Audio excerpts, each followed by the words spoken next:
సంతకం చేయాలా? మీకేమైనా మతిపోయిందా? మతిపోవడం కాదు ఇంజనీర్, దానికి మతలపు ఉంది.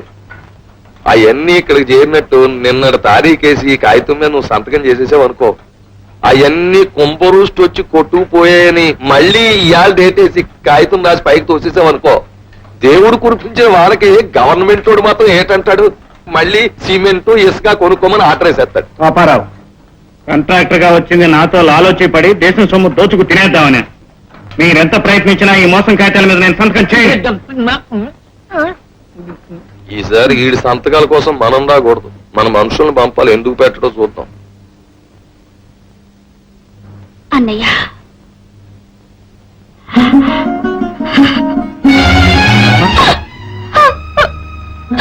అన్నయ్య, నేను మోసపోయానన్నయ్య. రాయిని చూసి రత్నం అనుకున్నాను.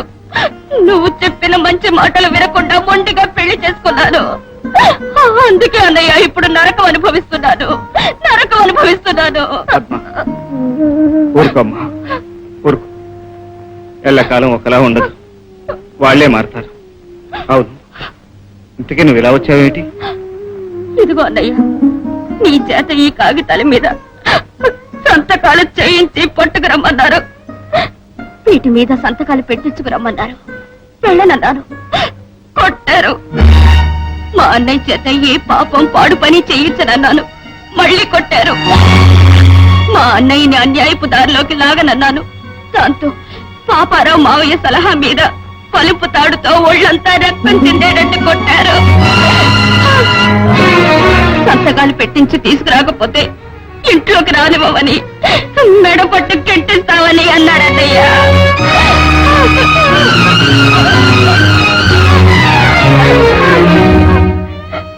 ఎంత కర్మ పట్టిందే నీకు. నెల తప్పి తల్లివి కాబోయే నిన్ను పశువును కొట్టినట్టు కొడతారా? వాళ్ళు మనుషులు కాదమ్మా, రాక్షసులు.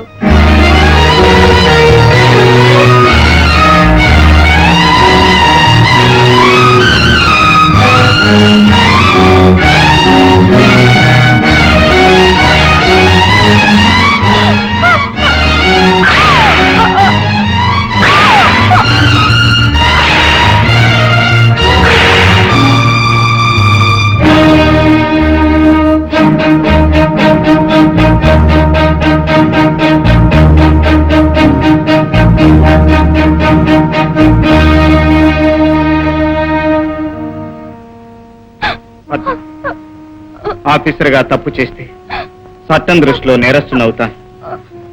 కానీ అన్నగా నీ కన్నీరు తుడవకపోతే దేవుడి దృష్టిలో దోషనవుతాను. నీకోసం, నువ్వు సుఖంగా కాపురం చేయటం కోసం నేనేమైనా చేస్తాను. తీసుకో. ఇదే నా మొదటి తప్పు, ఆఖరి తప్పు కూడా. ఇక మీద నిన్ను అడ్డం పెట్టుకుని వాళ్ళు నన్ను సాధించే అవకాశం లేకుండా ఉద్యోగానికి రాజీనామా చేస్తాను. గుడ్. అందుకే నీ పాపారమ్మావయ్య అంత పైకి వచ్చాడు. దానికి చావగొట్టు పంపిస్తే వాడు, వాడమ్మ, వాడి తల్లో జేజమ్మ కూడా అంతా సంతకాలు చేసి పంపిస్తారు అన్నాడు. కరెక్ట్ గా అలా జరిగింది.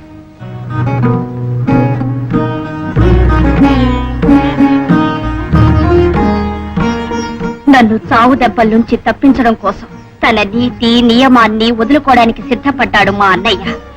అలాంటి మా అన్నయ్య నీతి న్యాయం తప్పక నిలవటం కోసం ఎన్ని దెబ్బలైనా తింటాను, ఎంత హింసైనా భరిస్తాను. నిన్నేం చేస్తాను చూడు. నువ్వు చేయగలిగింది పెళ్ళాన్ని చావకొట్టడమేగా. నీ చేతుల్లో శక్తి పోయేంత వరకు కొడదు గాని. బాబు, దీనికంతటికీ కారణం ఆ పాపారావు మావయ్య. ముందు ఆయన్ని దారిలో పెట్టాలి. అయితే పద్మిని చిక్కుల్లోంచి బయటికి లాగే మార్గమే లేదా? ఒక్కటే మార్గం ఉంది.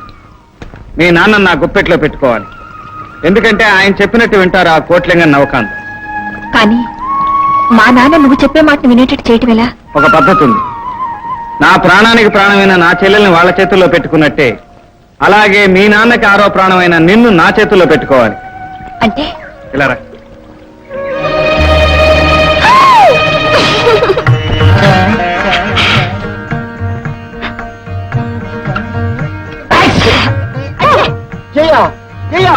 నీతో ముఖ్యమైన విషయాన్ని నొక్కి బుక్కాణించాలని వచ్చాం.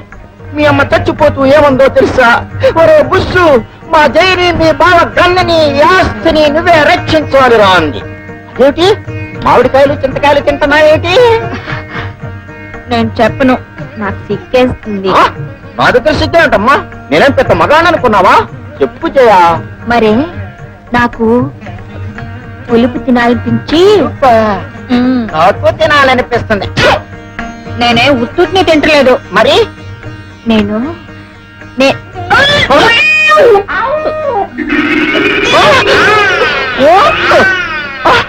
అదా బావా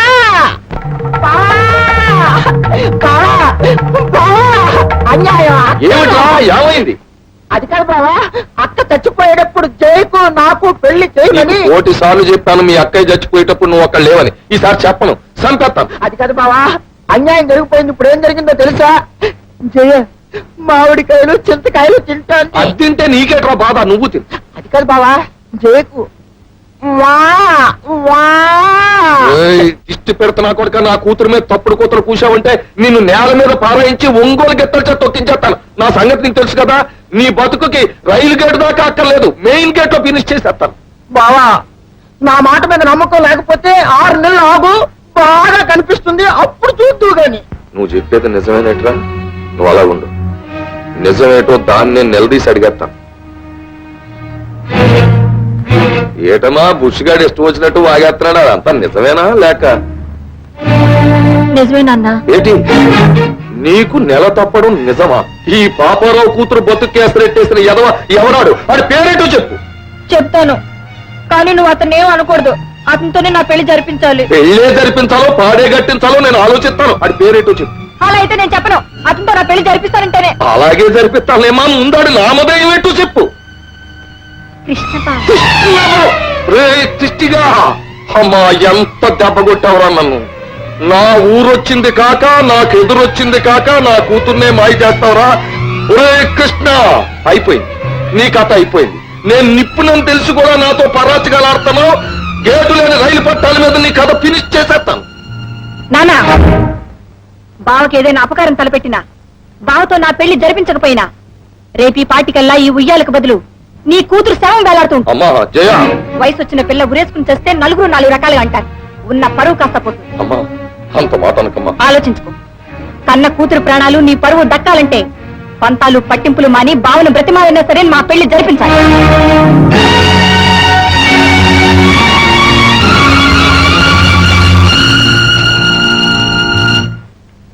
చూడండి అల్లుడు గారు.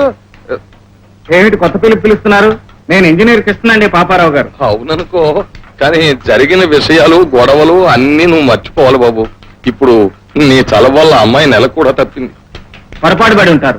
కడుపులో ఏ బల్లో ఉండి ఉంటుంది. చచ్చిచ్చా బల్లా కుర్చీ సోఫా సెట్టు ఏమీ కాదు. పెట్టే నాతో స్వయంగా చెప్పింది. కావాలంటే నువ్వు ఇంటికి వచ్చి అడుగు. ఇక్కడ చాలా పని ఉంది. ఇదంతా అయ్యాక సాయంత్రం చీకటి పడ్డాక వస్తాను. పదండి. తప్పకుండా రావాలి బాబు, చాలా ముఖ్యమైన అలాగే. విషయం మాట్లాడుకోవాలి. ఉం.